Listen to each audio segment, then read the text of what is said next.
Mr. Visa, no nível muito alto, obviamente da discussão acadêmica de diferentes formas, como por regra, essa aqui, na 2005, aqui sim, para uma forma caminha que tem uma ordenança nacional, é uma lei local de Aruba, e uma da última parte está se eu pode dizer, uma autoridade delegada na Conselho de Ministros de Reino. E nota vira um assunto de Reino, e queda um assunto de país Aruba, e está desgraça com o tempo, ela agora regada uma lei que aue nos portem e discussão aqui.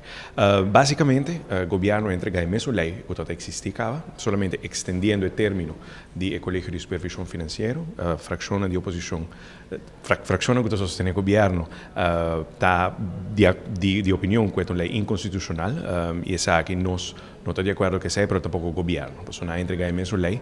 Então, aqui nós temos uma situação que caminha com o governo de um banda está entregando lei e a fração que sostém o governo está cambia a lei, a essência da lei inteiramente.